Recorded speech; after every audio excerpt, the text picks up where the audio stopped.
Hi, Doc Weng. Happy Valentine's Day. Hindi ko nabati si Doc Weng yung Valentine's Day. Nung tumawag ka kasi, Doc Weng, natutulog na po ako. Anyway, sige po. Tuloy po tayo ngayon for a while. Yeah, bago tayo magpatuloy, allow me to read a passage sa Psalm 113 verse 3. And it says here, "From the rising of the sun to its going down, the Lord's name is to be praised." Wow.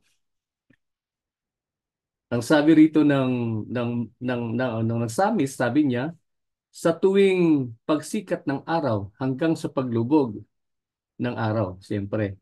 Sabi niya rito, ang pangalan ng Panginoon ay purihin.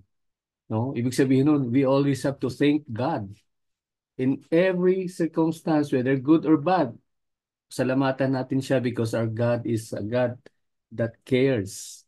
No? Maring dumadaan tayo sa anumang pagsubok, ngunit uh, kapag tayo ay dumalapit sa Kanya, humingi ng tulong, tiyak yung tutulungan niya po tayo. Hindi man naman maaring sa ating gustong maging kaparaanan, pero tiyak po yun na God knows best. Ayun nga, no? Basta magtiwala lang tayo sa Kanya. Tayo manalangin.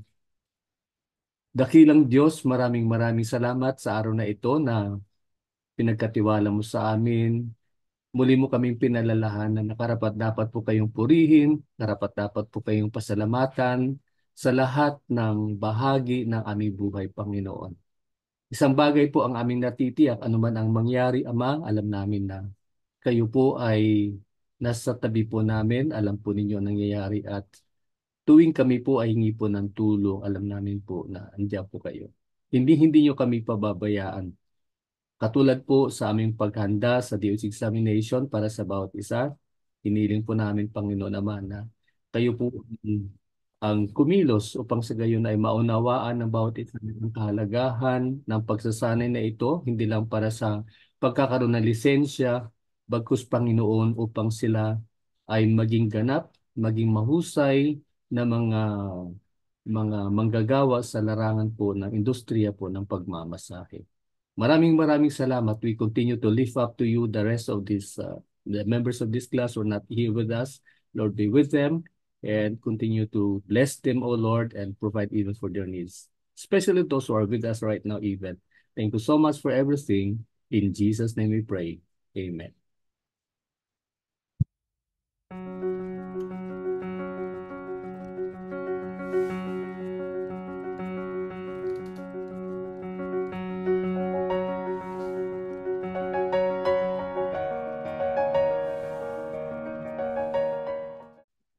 Okay, so kahapon ay katulad nung pinag-usapan natin for a while. Nasa ano po tayo, ano? Sa tingin ko, isa sa mga pinaka-interesting na bahagi ng ating pag-aaral ay yun, yung malaman natin ano yung ating code of ethics. At dito natin makita ano na nahimay-himay na natin yung mga iba't ibang mga bahagi po ng ating pong pagsasanay, pagkakaroon ng unawaan ng mga ethical standards na inaasahan po ng kagawaran ng pangkalusugan sa bawat isa na nais na magkaroon ng lisensya. Kaya dito po ay napag-usapan na po natin kahapon ano po ang ating pong duty, ang ating pong tungkulin sa ating pong client. So if you look at the way things are being ordered sa ating Code of Ethics, ang pinakapangunahing diskusyon ay patungkol sa mga kliyente. Tama po ba 'yon? Siyempre alam naman po natin na yeah, it's okay Albert. No, mahina ng signal ni Albert. At ang ano natin dito is, siyempre, kaya tayo nabubuhay, kaya tayo mayroong negosyo ng pagmamasahe, dahilan po sa ating kliyente. Diba? Yun po yung ano po nun, yung pinaka bottom line ng lahat, no? We could never exist. We would never be able to have a successful business at that. We would never be able to sustain the challenges of running a business, particularly sa spa and massage, kung hindi po sa kadagdanan ng ating mga minamahal na kliyente. Kaya doon po sa ating talakayin kahapon, nakita po natin na ang pinaka keyword, sa tingin ko ang pinaka keyword doon sa ating obligasyon sa ating mga kliyente ay ang pagkakaroon ng utmost attention. No? Focused, no? Hindi po pwede pong meron tayong meron tayong gagawin natin silang parang secondary, no? Hindi po 'yun pwede. Sila po ang pangunahing dahilan kung bakit tayo nabubuhay. Sila po ang dahilan kung bakit po tayo nagkakaroon ng katulad ng ganitong negosyo at natural lang natural lang naman naibigay natin yung ating pinaka the best sa kanila. Ayan. Okay? So sa ngayon naman po, sa pagpapatuloy po natin, ang ating namang diskusyon ngayon ay patungkol naman sa, ayan, ang ating duties and obligations, ang ating responsibility na inaasahan sa atin mula sa ating mga, o hindi sa atin, kundi towards the profession. Ayan. Okay? So ano nga ba ang ating profession? Sa tingin nyo? Hmm? Ano ang ating profession? Di ba ang ating profession ay ano? Pagmamasahe. Tama ba 'yon? Do you agree with me? No? Whether kayo ay spa owner, operator, ano ba ba? Industrial partner, therapist, ikaw yung locker attendant, ano pa? Utility person. Ito po ay sa kabuuan ang ating pinaka-profession ay ang pagmamasahe, no? Yun po yung ating pong ginagalawan. Ngayon, ano ba yung ating obligasyon towards this profession that we are in? No? Ano ba yung ating inaasahan na dapat nating gawin, no, bilang mga massage professionals? Number one, a massage therapist shall uphold the dignity and integrity of the profession. Okay. Ano pong ibig sabihin po nun? The dignity and integrity of the profession. Pag sinabi nating dignity, ano po yan? Yung dignidad, yung ang tawag nun, uh, tulong na nga tayo kay Google. Ay, buti na lang dito si Google. Okay, dignity. The state of quality of being worthy. Yan. State of quality. Isang estado na kung saan ay tayo ay naging karapat-dapat sa karangalan o respeto, no, bilang kabahagi ng industriya ng pagmamasahe. Mahalaga po 'yun no? Meron po tayong pagpapahalaga sa ating sarili, no? At pagkakaroon po ng pakiramdam, no? Pagkakaroon ng worth, no? Na tayo ay karapat-dapat igalang, may respeto. Yan. Okay? At mayroon din po tayong integrity. Maganda explain ano. Integrity is the quality of being honest and what's this? Ang have a strong moral principles. No? Moral uprightness. Ayan. So, ang ating kaya nga ang bigat no? Kahapon pa lang sinabi ko na ang bigat ng ating gawain. Kaya nga kung tayo ay pumasok sa industriya ng pagmamasahe at hindi malinaw sa atin, bakit tayo nandito? Ba't tayo na-involve sa ganitong uri ng gawain o ng ganitong uri ng industriya? Dapat malinaw sa atin, no? Tayo ay nandito upang manilbihan. Kaya madalas kong kinikwento, no? Madalas kong sinasabi, para doon sa mga, sa nakalipas naman naging estudyante na natin for many, many years. Ang sabi ko lagi, ang tanong ko lagi, anong dahilan? Ba't ka ba nandito sa larangan o sa industriya ng pagmamasahe? Bakit? That is a hard question to answer, sa totoo lang po. Bakit? Kasi kung ang iyong dahilan kung bakit ikaw ay nandito sa sa larangan ng pagmamasahe simply because you want to Virgie, ano lang sa chat box, no, kasi nagsasalita na po ako. Paki ah ah, ah, kung ang layunin mo sa larangan ng pagmamasahe ay simple para kumita, I think kapatid medyo may kunting problema. I don't know if you agree with me, no? Bakit may problema? Kasi kung tayo nagmamasahe, yun ang habol natin, eh madali lang tayo malagay sa alanganin. Nakuha po niyo yon? Ewan ko lang po. Pero ako sa tingin ko po, sa aking karanasan, hindi lang, marami na akong na-encounter na medyo kahit pa paano masasabi natin na pariwara ang buhay. Why? Because of money. No, alam niyo po, marami po tayong maengkwentrong iba't ibang uri ng mga tao, iba't ibang uri ng mga anong tawag niyan? Personalities, no? Ibang uri ng mga pag-uugali. Kaya kung ikaw ay hindi matibay-tibay, sabi nga dito sabi dito, the quality, no, integrity niya, ang definition, the quality of being honest or having strong moral principles. Kasi kung wala ka, mahina ang iyong prinsipyo, kapatid, sasabihin ko, hindi ka tatagal. Hindi ka tatagal. Either, maging bubog sarado ka or other way around. Ano ibig kong sabihin? Kasi whether you like it or not, ito aminin na natin, magpakatotoo na po tayo. Sa pagmamasahe kasi, maraming temptations. Aminin ko, maging totoo po tayo. Maraming iba't ibang uri ng mga hamon sa ating gawain. Okay?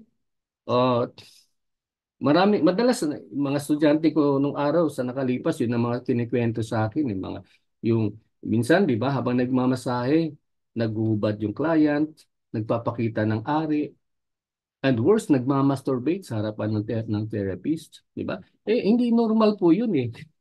Di ba? Why is that? Kasi yung ating yung work environment po natin is prone to, kasi private di ba? Ikaw lang at yung therapist yung client nung sa loob ng cubicle at hindi, yung nga, tulad sinasabi natin, kung sa dyaryo o sa TV na papanood natin, di ba, may mga iba't ibang mga sexual promiscuity na sinasabi, yung may mga, basta ganun po, no? Kasi yun ang dahilan kasi tayo naman napaka-imperfect naman ng tao, 'di ba? May kanya-kanyang iba't ibang baltik sa utak 'yan 'di ba? Kaya ngayon sabi natin lagi dito, a massage therapist shall uphold the dignity and the dignity and integrity of the profession. Yun yung ating tungkulin. Okay? Yun yung unang tungkulin natin bilang mga manggagawa sa ilalim po ng ating pong sa ating ginagalawan na industriya. Okay.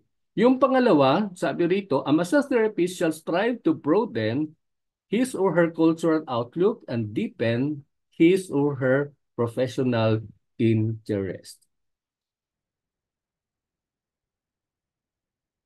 Ano ibig sabihin po nun? Okay? Ibig sabihin po nun, bawal po ang magiging makitid ang pag-iisip. Medyo harsh ba? Makitid ang pag-iisip. Ibig sabihin nun, ang linaw di ba? Broaden. So malawak yung inyong pananaw, no? Dito nga sabi nga cultural outlook. Cultural outlook, yung paningin.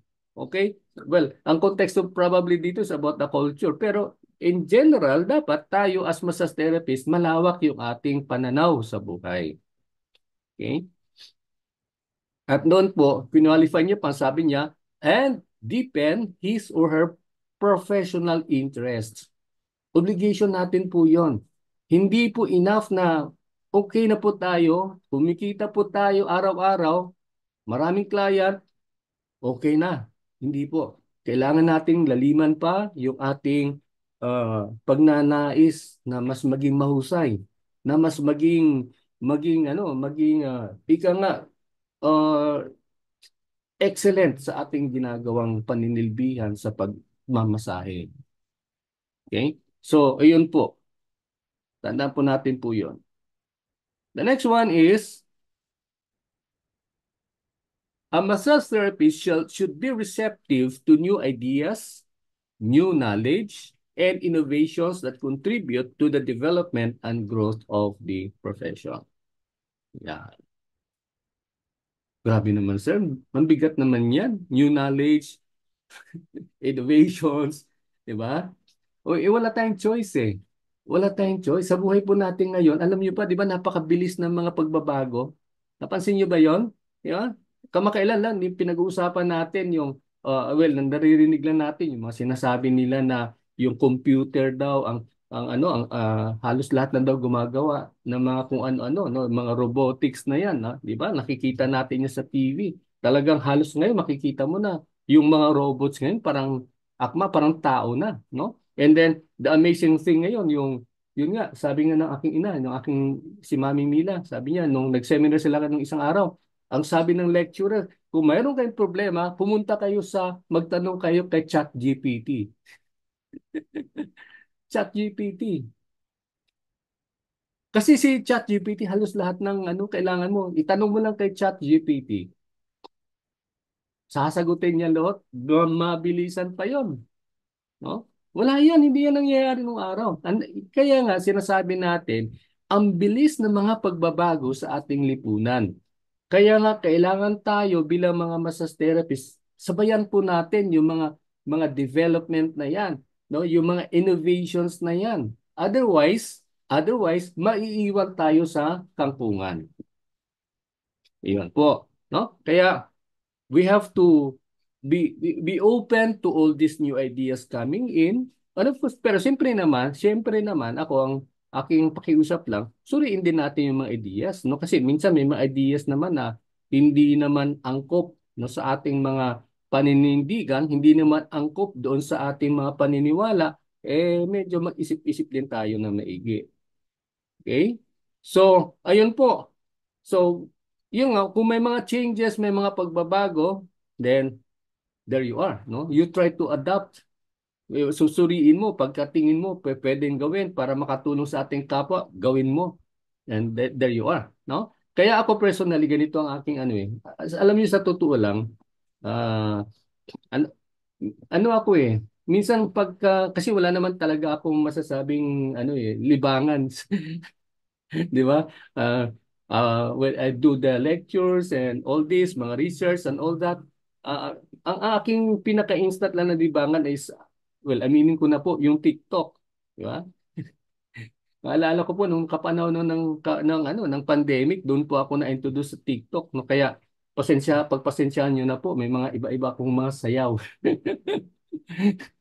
Sa aking TikTok account. Wala akong magawa no? I just want to have an outlet sa aking sitwasyon kasi I was trapped in where was that? Uh, in Clark, Pampanga during the lockdown, no? Yung talaga yung first few months na lockdown po ako roon. Wala akong magawa, no? So I have to come out with something healthy na hindi naman ako magkakaroon ng mental problem. Yan. Anyway, so when I'm looking at the TikTok, ang akin dyan naman is ano bang pwede kong matutunan dito sa pinanonood ko? Ano bang pwede kong matutunan? Hindi lang ngayon kasi, 'di ba? Pagka ini-scroll mo, sari-sari na lang na makikita mo eh. Pero minsan ako, in my mind, well, nonsense naman yung iba, 'di ba? Dali ano ko na, ini-skip ko na lang. Basta ang aking hanap, ano ba yung panunuorin ko na makakatulong sa aking personal na buhay, makakatulong sa aking ginagawa sa buhay, at makakatulong sa aking kapwa. Yun po yun di ba? Dapat malinaw sa atin kasi kung mag-scroll ka lang, manunood ka lang, wala mangyayari sa iyo, di ba? Mapupuno ka ng mga information na hindi mo kinakailangan, puro basura, hanggang sa ikaw darating ang panahon, litong-lito ka na rin sa buhay. Okay? Going back. Okay? Receptive to new ideas, knowledge, and innovations that contribute to the development and growth of the profession. Yun po yung ating pangatlong tungkulin sa ating pong ginagalawang industriya ng pagmamasahe. Ang sumunod naman ay, ayan, a massage therapist should not directly or indirectly assist in any immoral or illegal practices. Anong ibig sabihin po nun? Malinaw po, no? Hindi po tayo dapat maging bahagi sa anumang immoral. Hindi po tayo dapat maging bahagi sa anumang illegal na mga gawain. Malinaw naman po yun, di ba? Unless kung hindi sa iyo clear, no? Yung mga ganon, talagang hindi mo na alam, no? Go ka lang ng go. You go with the flow. Ika nga, mapapahamak ka. No? Mapapariwara yung ating profession. Yung sabi nga, di ba, no, nauna, sabi natin yung integrity at dignity ng profession. Mapapariwara po yun. Okay? Kaya dito ang karugtong ay, likewise, he or she must report to proper authorities any knowledge of such practices being carried out by members of the profession. Yan po, malinaw po yung ating tungkulin. Number one, hindi po tayo dapat maging kabahagi po sa mga bagay na, yan, binabasa ko lang po ito hindi ko po ito katang isip, hindi gawa-gawa lang to ni Mr. Eugenio. Ito po, wala tayong dapat kinalaman sa mga immoral na mga gawain at mga illegal na lalo na mga illegal na activities. Okay? If and when, if and when someone does it, ano ang sabi po rito? Ang sabi po rito sa ating Code of Ethics, sabi po, we must report to proper authorities any knowledge of such practices. Any knowledge. Ano man ang ating nalalaman, tungkulin po natin, obligasyon po natin na ito ay parating sa mga what? Kinauukulan. Okay? Kasi tayo yung magbabantay ng ating hanay. Sino ba magpupulis ng ating hanay? Hindi naman natin maasahan yung mga medtech, yung mga PT, yung ibang mga allied professionals ang titingin sa atin kung hindi tayo mismo, no? Kaya po 'yon ang kahalagahan ng ating ini-emphasize po sa atin ng ating Code of Ethics na 'yun po bilang pag-aalaga ng dignidad, no, ng karangalan ng ating profession. Kailangan hindi tayo ma-involve, or whoever does it, we must report them to proper authorities. Yeah, pero ako wag naman para hindi man naman masyadong harsh, kakausapin natin yung concern, di ba? Parang hindi naman fair, no? Kapag karakaraka, nandun ka na agad, nasa barangay ka na, nagre-report ka na. Di, mas maigi, no? I-win over natin yung tao, sabihin natin, pre, sandali, mali ang ginagawa mo. Hindi natin pinopromote yung mga lingam massage na yan. Hindi yan pinopromote ng DOH. Ingat po tayo po dyan. Yan. Di ba? Without resorting to chismis, yung gano'n, paninira. Kasi yan ang mahirap eh. Pagka may nabalita, minsan 'di ba, ang bilis natin magmarites eh. Ang bilis. Pero dapat ingatan na kasi kapwa natin manggagawa yan eh, 'di ba? Dapat alam niya na, oh, sandali, mali pala 'to. Sige, wag ko na lang gagawin. Ayun po, ha? Yun po. So, ang bigat ba? Pasensya na po. Ang sumunod naman, ito panlima. A massage therapist should provide an optimal level of professional massage service. Parang almost similar po to dun sa client care natin. Maalala nyo sa ano natin, yung nakalipas na discussion natin about giving our best to our clients. Di ba? Yun din po yun eh. Optimal level. Ito, pareho din po siya doon. Kailangan mahusay yung ating paninilbihan. We give our best. Kasi alam niyo ako, pagka ako nagpapamasahe, paano ko masasabing best, nagbibigay ng best yung nagmamasahe? Maramdaman mo yun eh. Maramdaman mo yun, honest. Okay? Ako, lalo na ako ngayon na ilang taon na rin ako sa ganito. Madali mo unang dampi pala ng kamay nung therapist, alam mo na agad kung may patutunguhan yung maganda ba yung pagmamasahe na yan. Okay? I could remember one time, uh, it happened here, no? I was driving dati doon from Davao, umuwi ako ng Jensan, and then while I was driving, palapit na ako ng city, no, sa Jensan. Sabi ko, ang unang makikita kong spa na merong ano yan, magandang signage. Ang babaw, no? Signage lang yung basis ko noong una eh. May makita akong magandang signage. Yan, papasukin ko yan. Diyan ako magpapamassage. Kasi ngalay na ako eh. Pagod na ako. 3 hour drive. Ito, pag ano ko dyan, may nakita ko ngayon. Wow, ang ganda oh. Wow, ang liwanag ng kanyang signage. Talagang ganda. So, ito si Mr. Eugenio. Park ako agad and then, pagod na ako. Sabi ko, diretso na ako doon para magpamassage. Ito ang eksena.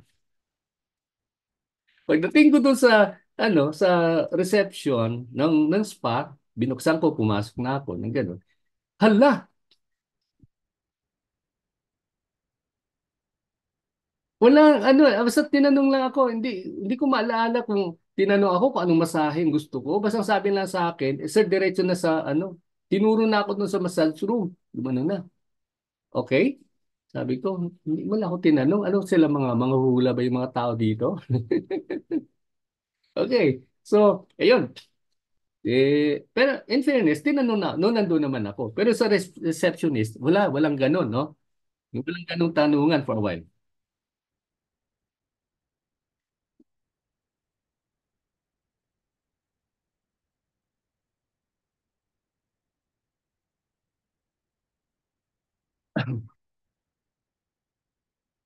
Okay. So, sa pagpapatuloy, yun, hindi na ako tinanong, dumapa na. Masunurin naman ako. Di, pumasok na ako doon sa cubicle. Bihis na ako, and then dumapa na ako. Doon na ako tinanong. Ngayon, yun nga, tulad sinabi ko, unang galaw pa lang nung kamay nung therapist, may problema na ako. Yan, yun yung sinasabi ko. Kasi, di ba, maramdaman mo naman kung ano ba yan, trip-trip lang yung pagmamasahe. Ano ba yan, walang magawa sa buhay. Yun, mayroong nag-open ng spa, dito magmamasahe, ganon. So to make the long story short, I was not happy. Paganoon pa lang, kaya hindi nga tumagal eh. No? Nag-request agad ako, sabi ko, ah, by the way, ano pala yun? Yung nagmasahe, lalaki yung nagmasahe. Yun nga sabi ko nga eh, walang seremonya sa reception eh. No? Pinapasok lang ako and then yung lalaki nagmamasahe. Sa totoong buhay, ako hindi ko lang alam. There are times naman lalaki nagpapamasahe din po ako, lalo akong shiatsu. Pero mas sanay ako kasi, mas type ko kasi pagbabae nagmamasahe. Ewan ko lang ha, kung may bias po ako. Kaya doon sabi ko, excuse me, pwede bang ano na lang, babae na lang yung mag-massage, yung gano'n. Yun ang sinabi ko. Lumabas, no? Lumabas. Ito ngayon, di may pumalit. Anyway, mahaba kasing kwento na yun eh. Basta, to make the long story short, I was not really happy at that first instance. Okay? Yun po yun eh. No? So, ibig sabihin po nun, kaya nga ingat po tayo kung ikaw ay tayo na involved sa larangan ng pagmasa, I'm so happy because you are here. You're trying to learn things, di ba? Alam ko naman, hindi lang para sa LNP ito. Alam ko naman, ang layunin nyo ay para lumawak yung inyong kaalaman sa pagmamasahe.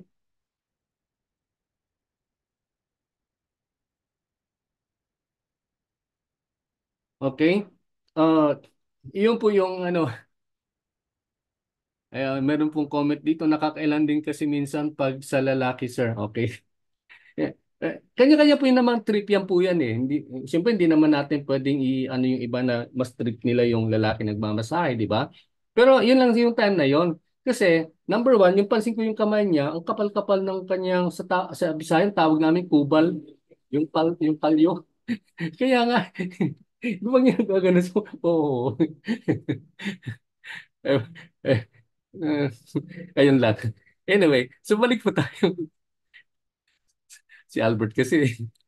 Oh, okay. So, optimal service, yun po yung dapat nating ibigay. Kaya careful po tayo, no? Lalo na pagka tayo sa mga kasama natin ng mga spa operators or mga spa managers, yun yung let's really make sure that our people really do their well. They are really they have their heart for massage. No? Yun po yun eh. No? At yun, mahabang talaka yun po yan sa totoong buhay pero yun lang yung tinitingnan natin na kailangan tayo na sa profession. Huwag nating hayaan na tayo ay pagtawanan, no? At pagsabihan, ano ba 'yan? Mga masahista na 'yan. Hindi marunong magmasahe. Oh. Yan. Anyway, so, tuloy po tayo. So, Ang susunod naman ay tapos na tayo dun sa profession. So, duties towards other massage therapists or co-practitioners. No? Co-practitioners actually to other massage therapists. So, ano yung natin tungkulin sa mga kapwa natin ng mga massage therapists? Number one, hindi makikita natin. Oh, we're done with the, ano ha, yung sa profession. Okay? Oh, okay na po tayo doon. So, tutungo na po tayo ngayon sa ating kapwa manggagawa. Okay? A massage therapist must not work harmoniously with his or her colleagues and be willing to share knowledge and experience in the common interests of all. Okay.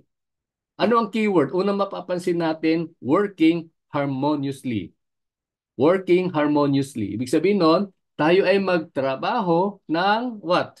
Ng matiwasay. Alinsabay doon sa alinsabay kasabay doon sa ating mga kapwa mga manggagawa, no? Ibig sabihin po noon, iwasan natin yung mga bagay-bagay na magsisira ng ating pong pagsasamahan. Yan, tulad halimbawa, yung paninira, no? Paninira ng kapwa. Yun, isang halimbawa po yun, no? Kasi para lang, kasi may makuta-kuta system yung ibang spa, di ba?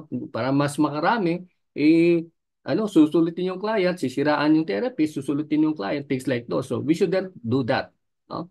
Dapat hindi natin gagawin po yun.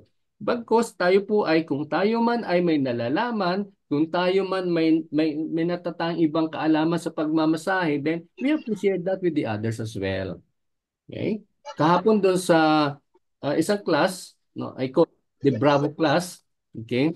Uh, tanong doon na isang estudyante, sabi niya, "Sir, sana yung mga magagaling, yung mga marurunong sa pagmamasahe, tuturuan naman po kaming mga walang alam masyado sa pagmamasahe."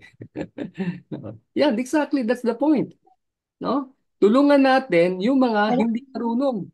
Obligasyon natin na sila ay ano, i-encourage natin sila and then ano, ang tawag niyan, i-share natin yung ating nalalaman para naman sila magkaroon din ng chance na mag-improve yung kanilang ginagawa. Okay? So that's the first obligation that we have with our co-practitioners. The second one is, ayan, a massage therapist, bakit number 3 agad? Nandali ah. O yun, number 2. A massage therapist must observe utmost caution and prudence regarding the professional conduct of other massage therapists. Yeah. Okay? Siguro gusto kong tingnan dito yung salitang yung salitang tact, no? Ano ibig sabihin ng tact? Yung pagiging maingat, no? Yung tactful. Hindi siya ano bang tawag nun? Sa Tagalog, hindi siya um, basta yun po, hindi po siya in, worse, ano naman kasi kung salitang bastos eh. Di ba?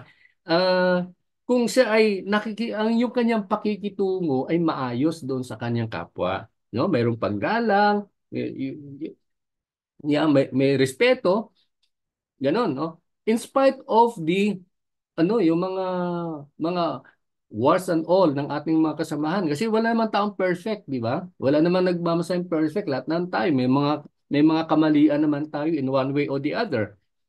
Okay? So kailangan tactful po tayo. Kung mayroon tayong mapuna na may mapansin tayo hindi kaaya-aya, then kausapin natin na maayos yung tao. No? Wag nating sigawan, wag nating siraan, no? Lalo na, wag nating i-chismis doon sa social media, no? Kasi that's a personal matter, no? That's a personal matter between you and that person concerned. Pangatlo, he or she must not say anything that might lessen the client's confidence on his or her colleagues. Ito na yung sinasabi ko kanina na sulutan, no? Wag nating gawin po yung ganun. Alam ko naman minsan sa may mga spa na talagang talamak yung ganun, lalo na yung isa kong na alam na hindi ko nababanggitin kung saan lugar, no? But yung isang spa na alam ko, kilala ko yung may-ari at nagsasanid ako ng mga therapist nila for a while. Sa dami nila, I think they were around 30 at that time na mga therapist. Sa dami nila, yung ang daming Ang dami kong naririnig na hinaing nung may-ari. No? Kasi nagsusulutan yung mga therapist, yung gano'n, nagbabangayan sila. Okay? Okay naman yung income, no? Kasi talagang pinipilahan. Alam niyo ba yon? No? Pinipilahan. Doon ako nakita ng spa sa area na yon, sa lugar na yon na talagang nasa labas doon, nakapila yung mga ano. Basta matutuwa ka na grabe yung income. Kaya lang, yun nga, sakit sa ulo. No? I think just simply because hindi malinaw siguro sa manggagawa yung ano bang limitations, ano ba yung mga do's and don'ts, yung things like that, no? And paano ba natin, ano bang mas mahalaga sa atin, yung income natin o yung ating pagsasamahan, yung mga ganon. Okay? So, sakit sa ulo po yon. Okay. Ang sumunod naman ay ito. Dapat number 4 to eh. A massage therapist must not take charge of the client under the service of another massage therapist, nor advise the client's relatives, nor advise the client's relatives unless, ano ba yun tingnan natin. In case of emergency, until the attending massage therapist has endorsed the case to him or her. Iyon. Sulutan, yun yung ibig sabihin lang nito is wag tayong manulot. Okay? Kapag ka client handle ng isang therapist na kasama natin, wag nating ano yun, i panghimasukan yung kanyang kliyente without due permission from the therapist concerned. Ganun po yun ha. Dapat malinaw po sa atin, no? At pwede nating gawin yon, pwede nating hawakan o i-handle yung client na yon provided mayroong proper endorsement, no? Kung sino yung humahawak no na-endorse kung sakasakali. Kasi there are times, 'di ba, mayroong mga requests, no?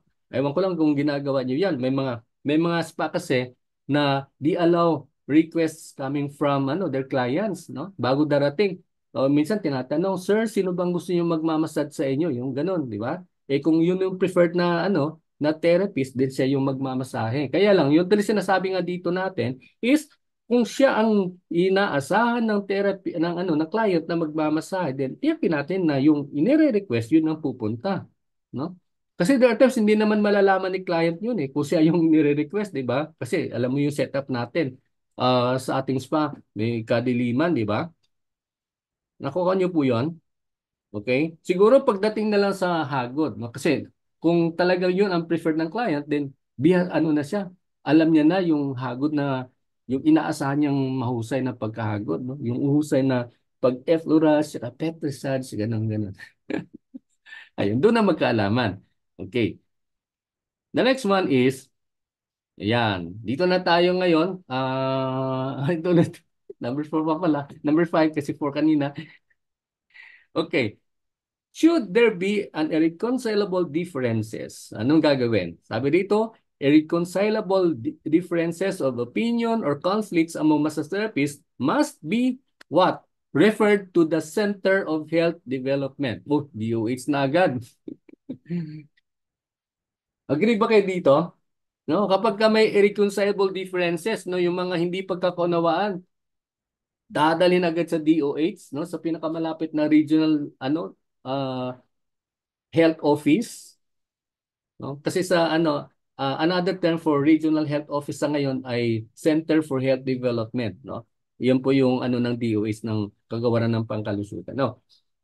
Kung ako personal tatanungin, um parang hindi ako comfortable, honestly, hindi ako comfortable na dadalhin na agad sa DOH. Kasi may mga proseso naman 'yan 'di ba? Tulad sinabi natin kanina, kapag hindi natin wala tayong hindi natin makakasundo yung ating kasamahan o meron tayong mga encounter na hindi maganda, then number one, kausapin natin yung concerned, di ba? Kasi para malaman natin, kasi kung minsan hearsay lang, di ba? Ano yun, na-relay yung information, pagdating sa atin, negative na. Pero yung source na information, probably hindi naman talaga ganun kasama pala yung intention ng tao. Ngayon, paano natin matitrace out yun? The only way you can trace it out and settle the problem amicably is the ano the method of approaching that person and trying to find a way na to settle whatever there is, no, kung ano man yung misunderstanding, kasi sa buhay ng tao marami talagang ganong klaseng enkwentro. Okay, so yun po yung pinakamainam. Ngayon, pag hindi makinig yung kausap natin o kung nalaman po natin intention yung ginagawa niyang hindi maganda at ayaw makinig, then that's the time you refer that back, you refer the matter to the higher management, no? Kung mayroon kayong head therapist, sa kanya yung sasabihin, medyo may problema po kami, tulungan niyo po kami. Ay, paano namin maayos to? Diba? Ngayon, pag hindi pa rin masettle, then probably you can bring the matter up to the spa owners, no? Or the spa operators. Siyempre, sila naman yung may control doon sa spa establishment po natin. So, tama lang po na sila po dapat nating hingan ng tulong. Ayun po. And then, probably, pag hindi talaga na-settle to that level, oh, paano ba yun? Barangay na? Hindi ko alam eh. No? Pero sa kanan natin, pagkatapos nung ma-exhaust lahat ng means, saka natin dadalhin sa DOH. Kasi medyo mabigat-bigat na po kapag DOH na po ang involved. Lalo na kung ang involved party, kung pareho kayo may lisensya at ang kasama natin na may problema kapag hindi ma-settle, baka at stake yung kanyang lisensya or probably even your own license. Okay? So, ganun lang po aking Pero yeah, kung sa exam ng DOH, huwag mo sabihin yung sinabi ko. Wala kasi yun. Pero sa personal application, mas tingin ko maigi yung gano'n. Pero sa DOH kasi, yun lang naman nakalagay po dito na if whatever there is, siguro ang assumption ng DOH, siguro na-exhaust na lahat ng miss, no? Kaya siguro sinasabi ng DOH, hindi na kaya talaga yun. Dali nyo na sa amin. Kami nang mag-aayos niyan. Okay. So, if you have questions, kindly reserve it in a little while. I'll give you time mamaya, para mag-share kung mayroon kayong mga reaction sa ating pinag-usapan, and then para ma-settle din po natin to ano to clarify some issues and concerns. Okay. Ayan po yung number 5. Ang sumunod naman, other licensed massage therapists or LMTs must be encouraged to participate in the process of self-regulation. Yan. Nung araw, mga before the pandemic, active pa po yung even before the pandemic, active pa po yung tinatawag ng araw na Spa Association of the Philippines. I don't know if you are aware of that, no? Sa Manila based po siya. And yung SAPI o yung Spa Association of the Philippines, sila yung gumagawa ng mga activities, ng mga ganun, and some sorts of parang na rin, no? Regulatory body din siya ng mga spa owners and operators na kanyang kasapi po ng organization. Okay? Ito po yung sinasabi. I don't know in your areas because in some areas like here in Region 9, Region 12, yung ating pong Soksalchen na region, meron pong region-wide, no, regional-based na spa association. Okay? In your areas, wherever you are, kung mayroon man, you are thereby or hereby encouraged by the Department of Health to be involved. No? Participate kayo, sali kayo sa mga ganitong self-regulatory bodies. Kasi minsan, hindi naman natututukan ng DOH yung mga detalye ng mga iba-ibang mga, 'di ba, concerns ng industry, ng spa industry, ng spa and massage industry. Kaya, ito po yon. Okay? So, ayun po. I think we're done here. Meron pang dagdag, no? Collaborate with other massage therapy association in the promotion of professional career in the field of massage. So yun po, katulad po na sinabi natin, get involved. Kung meron mga association sa area ninyo pertaining to massage, do get involved. Do get involved there, and then I'm very sure may mga may mga activities na makakatulong po sa atin, no, sa ating ginagawa o gawain bilang mga uh, kabahagi po ng massage therapy as an organization industry. Okay, number 9 na to, no? A professional criticism of associates should be made for the welfare of the client and service. This should be done only in formal accusation. Gusto ko lang linawin, sa DOH kasi, di ba nabagit kanina, kapag irreconcilable yung differences, ang sabi ng kagawaran ng pangkalusugan, dalhin sa kanila. Kaya lang po, huwag niyo pong dalhin lang po doon na parang, di ba, minsan lang tayo, no, tawag niyan, nag-PPM tayo o nagme-message tayo. Sa DOH kasi, ayon sa AO 2010-00T4, any complaint should be filed or should be done, ang tawag nun? Na mayroong affidavit of complaint. Affidavit of complaint man tawag nun. Basta something like that. Ibig sabihin po no, notaryado po. No? Yung affidavit na yun, yung complaint na yon bago aaksyonan ng DOH. Oh. Malinaw po yun, pero yeah, we will be discussing about that no kasi yung kaparaanan regarding doon sa mga airing of ano yun, yung grievances no yung mga saloobin ng mga ganun no. So may proseso po ang DOH on that. Okay. Yun. So, yeah, like what I said, I'll give time. Hanggang doon lang, dito lang po tayo ngayon, no? Sa ating pag-uusap, sa ating pag-uusap patungkol sa mga co-practitioners. Now, if you have any other concern, you would like to raise, may mga tanong ba kayo? May mga gusto ba kayong linawin ng mga issues? You could raise your hand. Tingnan natin kung pwede natin masagot. Cherry, meron ka ba? Yes po. Okay, yeah. Sige, ma'am. Cherry, go ahead. Good afternoon, sir. About dun sa yung sulot-sulot. Paano po pag yung customer na yung customer sa kasamahan mo, kukontakin ka, ikaw yung kukontakin. Oh, yeah, Cherry, depende yan sa policy ng spa, no? Kasi ako tatanungin kung ako yung kung ako yung management, I will make it a point na walang direct ang tawag nun, walang direct communication sa therapists. Okay? Para hindi magkakaproblema kasi minsan kapag pinapayagan na dumidirekta doon sa therapist, yun yung tingin ko, gray area yun eh. Magkakaroon ng hindi magandang kasi kung may problema, 'di ba? Sinong mananagot, no? Ibig sabihin kasi person to person na yun eh, no? Kaya I'm sorry kung I'm answering your question, pero ang akin lang diyan is nasa policy ng yan, ng spa.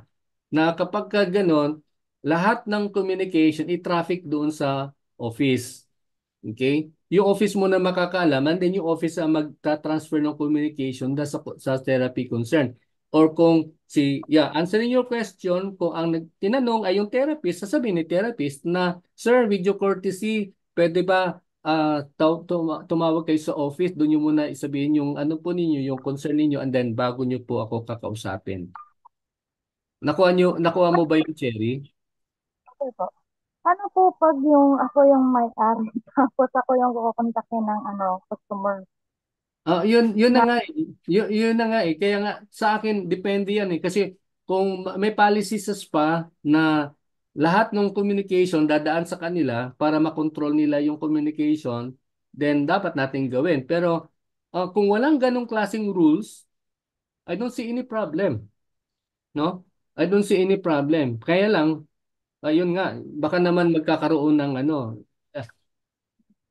kasi walang conflict. violation eh. Kaya ko nasabing I don't see any problem eh. Kasi kung mayroong rules, may violation kapag binintain mo yung ganong klaseng communication channel. Okay? Pero kung wala naman, o di sa tingin ko hindi naman problema yun. Pero mas maganda kung alam ng management kasi kung ano mangyari sa'yo, may sasalo. Okay po.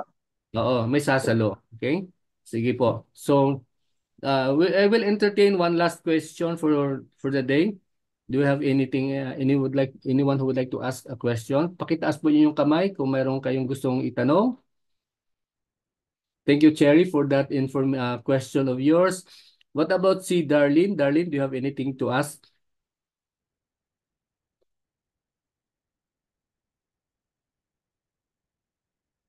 Sandali ah. Paki-unmute mo. Paki-unmute mo yung mic mo, Darlene. Yeah. Yeah, go ahead, Darlene. Ah, ito po, sir, marinig po. Yes. Naririnig. Ah, regarding sa gitakel natin kanina, yung sa dignity and integrity po. Opo. Lahat ng mga client natin, hindi naman natin ma-please, sir, no? Opo. Ano po kaya ang mas better na sagot natin? For example, ah, in naalang ka sa labas, then pagkaalam niya na therapist ka po, then mag-request siya na magpa-massage home service. Then, kasi na-experience ko po ito, sir, eh. Hmm. Ah, Nag-ask siya sa akin after, magkano ba ang ang extra services po? Sabi niya, parang siguro first time po kasi nakarinig yun, parang na-shock ako na mental block. Mag-ask lang po ako kung ano better natin isagot po doon. Oh. Hmm. Okay. Thank you po. Shocking po talaga. Ayun nga, yun nga, yun, ano eh, yun ang challenge, di ba? Lalo na kung, sandali ah, i-mute kita, sandali, sige lang. Okay. I don't know how to answer that question, sa totoo lang, no? Yan ang dahilan, if I may, yan ang dahilan kung bakit dapat maingat tayo doon sa ating ano, kaya tulungan natin na i-uphold yung dignidad at integridad ng ating industry kasi yung iba pinapasukan nila ng kalokohan. Okay? So, minsan yun ang dahilan kung bakit si client gumagawa ng ganun kasi babanggitin niya, doon nga sa kabilang spa, no, si ganito. Okay naman sa kanya, di ba? Anong problema mo? Ba't ayaw mo? O, di ba? Minsan ibabalik pa sa atin. Okay. Now to answer your question, mahirap talaga. Kaya nga dapat number one, ingat tayo lagi, no? Ingat kasi minsan ang motive ng pagkakaroon ng ng ganong offer or request is because sometimes of our carelessness. Okay? Paano ko masabing carelessness? Number one, okay? Hindi ka maingat the way. Sometimes, hindi ko naman sinasabi ikaw, Darlene, ano lang to, general statement lang to, no? Minsan kasi, di ba? Minsan yung nagmamasahe, hindi siya careful sa mga kilos niya. Okay? Halimbawa, meron tayong tinatawag na unnecessary contact. Tawag ba nun? Unnecessary contact, unnecessary, yung mga touch, yung ganon. Anong halimbawa?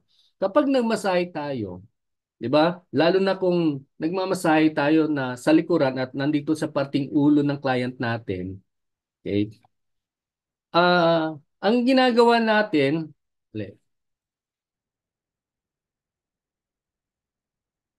yung ating paa, tumatama dun sa ulo ng client.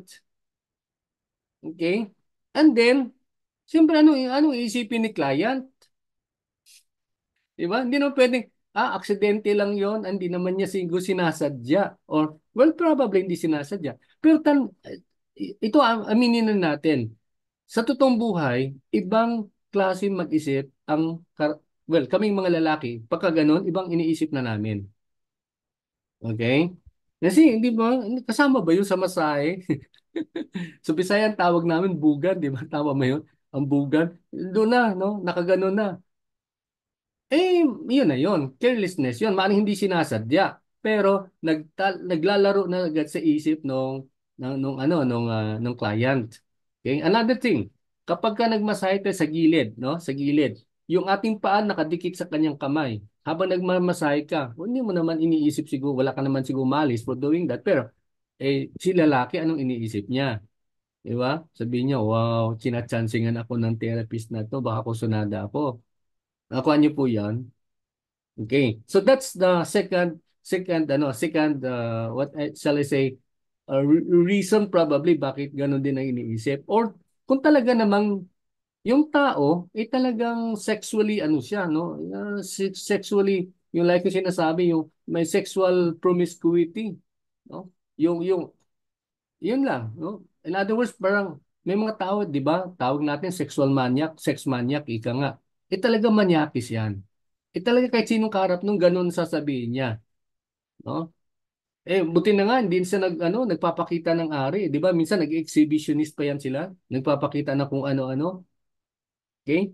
Kaya yun ang sinasabi natin lagi na uh, Uh, those could be the reasons. Pero kung wala ka namang ginagawang masama, ay talagang at ganun yung ano sa iyo, yung tingin sa iyo, pasensya na tayo, no? Kasi siguro dahil yun yung ginagawa ng ibang kasama natin.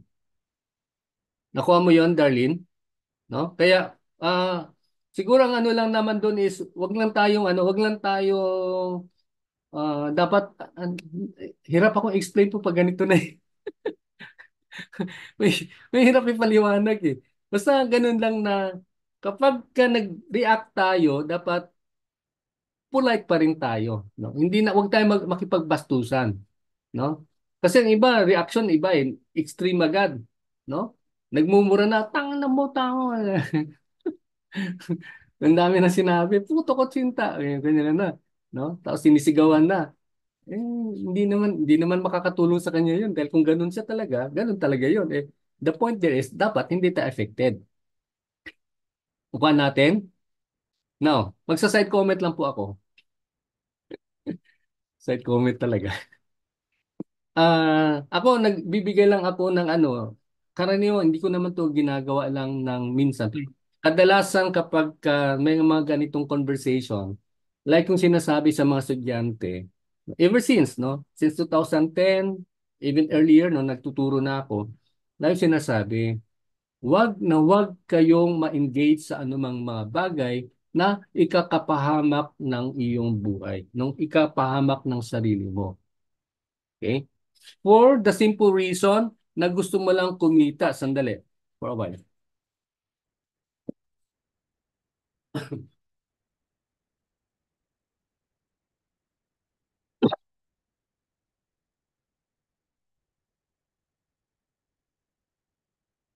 Kasi sa totoong buhay, madaling kumita eh. Gusto mo ng malaking pera, madaling kumita. Pero at what expense? To what, ano ba yun? Anong kapalit nun? Yun eh. Eh, there's no such thing as freelance, sabi nila, no? Walang freelance. Laging may kapalit 'yan. Lalo na kung nagbibigay ng malaking tip. Isipin mo na lagi, sandali, ito ba ay dahil mahusay akong magmasahe or baka may ibang gustong hingin si client? Ako ano po 'yon? Kaya balik po tayo dun sa sinasabi ko, di ba? I'm sorry but this is a little blunt, pero sabi ko lagi sa pagmamasahe bawal ang tanga.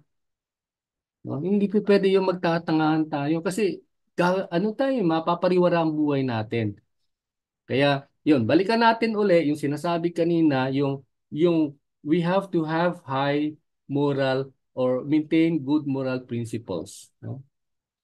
Kasi kung hindi, mapapariwara. Ang malungkot niyan, once matikman na natin na, uy, madali lang palang kumita. Maging kasanayan na po natin po yan. Hanggang sa darating ang araw, whether you like it or not, magkakasakit at magkakasakit ka. Oh, totoo yun. Okay? Maring sa first instance, wala. Pero siyempre, lahat ng ma-attract ng ganong klaseng situation, di ba? Marami dyan, mga carriers yan ng iba't ibang mga sakit. I'm very sure of that. Kasi, ano yan eh, paiba-ibang partners yan eh. Di ba? So yun po yun. Ang nakakatakot lang, yung mga perang binayad sa'yo, kulang pa yan sa pagpapagamot sa'yo. I tell you that. Kukulangin yan. At malungkot yan, mahawaan mo yung pamilya mo. At malungkot niya kung magkasakit ka, siyempre mawawalan ka ng hanap buhay. Yung mga ganun. So, yun yung sinasabi ko lang, no. Later on may mga kwento kasi ako, may mga kwento ako ng mga therapist, totoong buhay po ito na talagang pinanindigan nila yung kanilang integrity, pinanindigan nila yung dignity ng sa profession. Alam nyo, ang ganda na nangyari sa buhay nila. No? Kasi yung mga ibang tao na-attract sila sa ganong klase, di ba? Meron akong kwento diyan, but we don't have much time no na pag-usapan natin. Pero it happens. So again, what I'm saying here is, ingat lang po tayo. Ingat lang po tayo. Okay? Whether you like it or not, temptations are there. And then, alam natin po yun. Pero at the end of the day, importante po is malinis po tayo, maharap natin yung sarili natin sa harapan ng Panginoon na walang ano, at mapapakain natin yung ating pamilya mula doon sa marangal ng kaparaanan. Hindi doon sa anumang bagay na pinapakain natin sa ating mga mahal sa buhay. Okay, so I think wala namang ano, I'll just check this message from the group. Sabi rito ni Virginia, babasahin ko lang saglit. Professional massage therapist po tayo. So nagbibigay tayo ng tamang paraan ng pagmamasahe. So if may ibang silang need, hindi tayo ang tamang tao dapat nilang lapitan. Ayan, yun yung pananaw ni ni Virgie. Verse, maraming salamat, no? At tulad sinabi niya, tayo ay nagmamasahe at marangal yung ating hanap buhay. Panatilihin nating marangal yung ating hanap buhay. At yeah, tulad no, I like what she said. Sabi ni Virgie kanina na sa ano yun, Virgie, nandiyan ka ba? Pwede mo ipaliwanag? Hello Okay? po sir, good afternoon classmates, good afternoon po sir. Ah, Hmm, Based po sa experience ko sir, marami po talagang tukso, mapapolitiko, businessman. mm, Tulad nga po ng sinabi nyo, intimate po, nasa loob ng room. Nag-o-offer po talaga sila ng pera to do yung gusto nila. So ang sinasabi ko po, sir, isa po akong professional massage therapist. Kahit po ang aking lisensya ay TESDA lamang. Dati po, kaya nangarap talaga ako ng DOH. So ang sinasabi ko po, isa po akong professional massage therapist na nagbibigay ng tamang pagmamasahe sa inyo dun sa fit at needs ng health ninyo ngayon. yes. So hindi po ako yung tamang tao na nilapitan ninyo para gawin yon.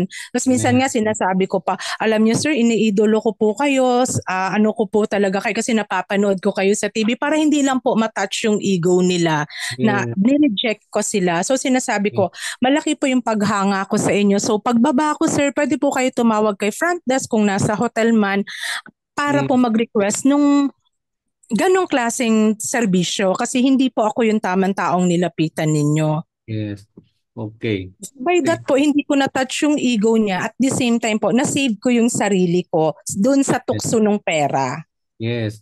Okay. Well said, no? Bigyan natin ng 5 bagsak si Virgie. Ayan. Salamat po. Okay. Parang ako lang pumalagpak ka. Hindi. Ayan, si Michelle tsaka si Sherry at iba. Anyway, yeah, I like what you said. I really like what you said. No? At saka yung mindset mo na nandun yung care mo sa client mo eh, no? Kahit na ganun ang ginagawa, nasa isip mo pa rin na hindi matouch yung ego. Tama po yun. Yes po. Yun. No? Kasi, yun nga, normally, yung mga nag-o-offer ng ganyan, sa totoong buhay, mabababa yung kanilang self-esteem. Mabababa yung kanilang respeto sa sarili nila. In fact, sometimes wala na silang respeto sa sarili nila. Okay? Parang gumagawa na lang sila ng kung ano-anong bagay na feeling nila makapag-enjoy sila. Pero at the expense of whom? At the expense of the other people na hindi naman gumagawa ng ganon. Okay? Kaya beautifully said. No? I like what you said, Virgie, na talagang number one, yung sinabi mo na hindi po ako yung tamang tao for that. Yan, maganda na po yon. And then pangalawa, yung concern mo lang na hindi yung gagawa ka ng paraan para hindi naman matamaan yung ego niya, lalo na kung prominent na tao yan, di ba? Malala ko may mga estudyante ako minamasahe si Duterte nung araw, no? Malacanang yung kanilang minamasahe. Sa Malacanang, hindi Malacanang. Yung ganon. So, may mga client tayo na kayo lang nakakaalam mga prominent persons, mga politicians, mga big time yan, mga mayayaman yan, mga ganon. Pero yun nga, kailangan ingatan natin yung ating sarili. Kasi yung kakapiranggot na ibibigay nila, feeling ng iba, malaking pera, pero sa totoo lang, isipin lagi natin ano ang maging kapalit niyan. Maaring walang problema sa unang try, sa pangalawa, pero in the long run, I'm very sure of that, na definitely magkakaroon ng problema. Yun yung dapat ilayo natin yung ating sarili. Okay? So, yeah, maraming salamat. Wala na tayong oras. At rin nawa, yung ibang nakikinig sa ating klase na ito ngayon, sana pag-isipan natin ng maigi kung ano ang pinakamabuti gawin natin para makatulong tayo, maipalaganap natin. Kasi nasa kamay po natin yung pagtulong sa ating kapwa na hindi na-encounter na ibang industry. No, nasa atin po yun eh. No? Very intimate siya, pero malaking influence yung magagawa natin kung gagawin din natin ng tama yung iniatang sa atin, no, ng Panginoon na gawain ng pagmamasahe at gagawin natin ng tama para tayo ay makatulong at hindi makakasira, hindi lang ng ating kapwa, kung hindi na maging ating sarili at ng ating mga pamilya. Okay, yun lamang po. Maraming salamat and see you tomorrow. God bless. Arigato. Ay, ano pala, Friday pala ngayon. Okay. I will not see you tomorrow because tomorrow is Saturday. See you on Monday. See you on Monday. And then reminder uli, number one, remind ko po kayo sa inyo pong assignment ng mga video. You have to prepare working, start working on your videos. If you could submit to me as early as possible, baka you could have a chance to recover kung may mga errors kayo na mapapansin namin. And then number two, please work on your video, your submission of requirements for DOH. It doesn't mean na kayo ay sigurado na sa DOS, for at least kung ready yung inyong mga requirements, once you already qualify, then madali namin kayo recommend sa DOS. Pangatlo, paalaala lang po, para doon sa mga hindi pa po nakapag-settle ng inyong monthly obligations, I hope na isettle nyo na po. No? Except lang po yun sa mga nag-full payment, marami po sa atin nag-full payment, then you don't have to worry about anything. Pero kung kayo po, I'll give you until Monday. Kung hindi po nakapag-settle until Monday, siguro starting next week, lahat po ng settlement, hindi ko na po tatanggapin yung GCash, no? Dapat idaan nyo na sa bank, no? Kasi para madali ko mamonito sa bangko, no? So, I will send you details about the bank, yung sa BDO and Security Bank later on. Doon na lang po. Lahat po ng late payments, hindi ko po tatanggapin yung GCash. Paano ko pinadala nyo na? Anyway, I will urge you na doon yun na po para madali natin ma-monitor din yung inyong payment. So that will be all. Thank you so much. Continue studying. Huwag kayong manghinawa. Lahat sa mga natin dito, it's only for ano lang po ito ha. It's only for academic purposes. Hindi po natin, wala tayong sinisira ang tao dito. Wala tayong pinipersonal po dito. No? Pero kung in case lang you feel na kayo ay affected, then we're just doing this for academic purposes, no, para sa pag-aaral po natin para sa DOS licensure examinations. Hinihingal pa rin ako. Okay, God bless. Thank you. See you Monday. See you on Salamat Monday. po. Bye. Arigato. Thank you so much.